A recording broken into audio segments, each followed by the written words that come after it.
your comfort zone without being nudged. Exactly 22 years ago, today, my twin daughters were forced to come out of their comfort zone. They didn't like it at first, but after a good nudge, they quickly adapted to their new environment. And they learned to eat and drink, walk and talk, make friends, and survive in a new school. Today, they are alive and healthy, somewhere in the salt mines of Bolivia, stepping even further out of their comfort zone. When we talk about disease and health, we mainly focus on diseases. Our whole healthcare system almost exclusively focuses on early detection and their treatment. And also about how we keep the system affordable in hard cash. But if we talk about the future of health, we should take the system as a whole and how we can make it affordable in cash in the future also. So, when we talk about the future, we want to focus on health. Real health is about quality of life, about being happy, being alive, doing nice things, enjoy your life, and get a job. All these things are very important resources for those, and it can often be denied for those who suffer from chronic disease. More than 1/3 of all our diseases can be avoided. Just imagine the reduction in healthcare cost. Many years ago, I was nudged to switch to these high heels, which at the time made walking very uncomfortable. But it gave me the chance to look beyond the walls of my own organization. To avert chronic diseases, we must all look beyond the walls of our organization. We all must look beyond the constraints and the goals of our own organization. And we need to collaborate with all kinds of professionals, from policymakers, scientists, technicians, etc., in all kinds of fields, both health and non-health. Let's take an example. Take our youth, because they have the future. You all know, of course, about the high prevalence of obesity due to their risky and unhealthy lifestyles. Globally, approximately 180 million children under the age of 18 are estimated to be obese or overweight. And between 1980 and 2010, the prevalence of Dutch boys and girls more than doubled, from 6% to almost 15%. I can assure you that this will lead to huge healthcare costs in the future labor market because of chronic disease, absenteeism, and labor shortages. What can we do?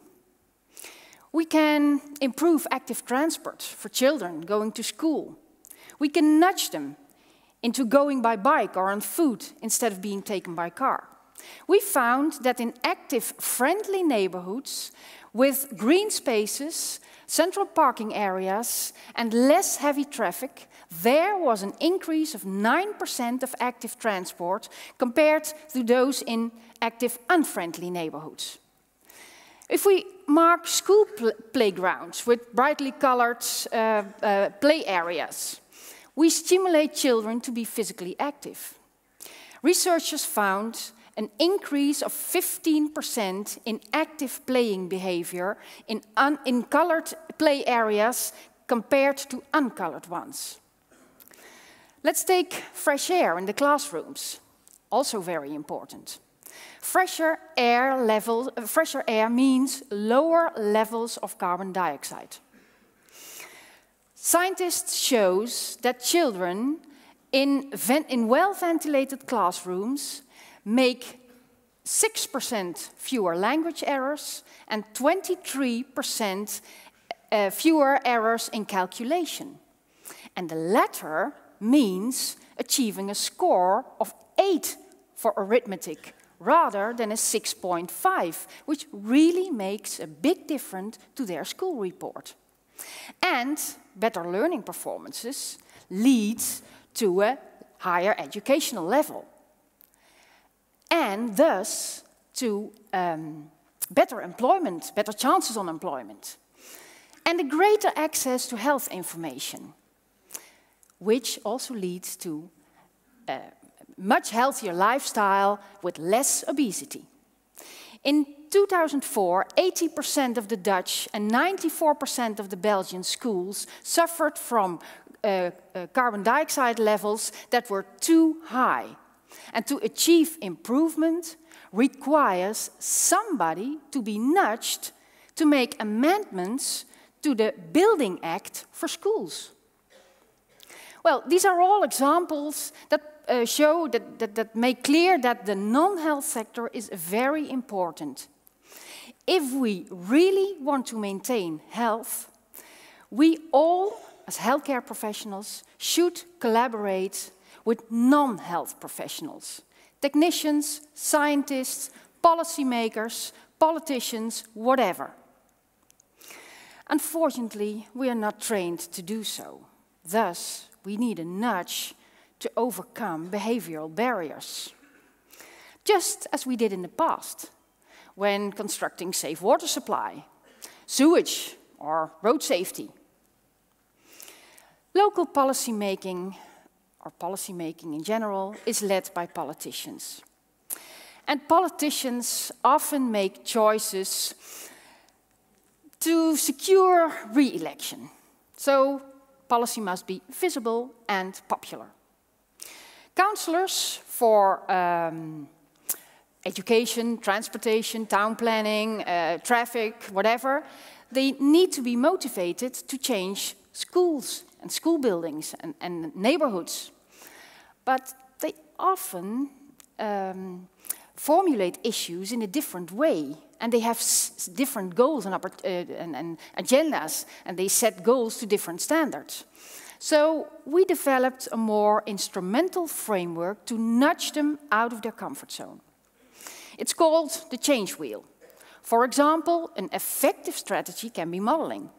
And modeling is providing an example that people can and like to copy. So, for instance, First Lady Michelle Obama is a model for politicians with regard to the prevention of childhood obesity. So working with different strategies, we can change the opportunity, the capability, and the motivation to come out of our comfort zone. So if we talk about the future of health, I think we mainly must focus on the non-health sector. And my conclusion is that if we, as healthcare professionals, really want to invest in avoiding diseases, we must all look beyond the fences of our own institute, and we must be more proactive, and we must get out of our comfort zone. So all of us need to learn to walk on high heels. Who of you wants to share these shoes with me? Thank you. Thank you.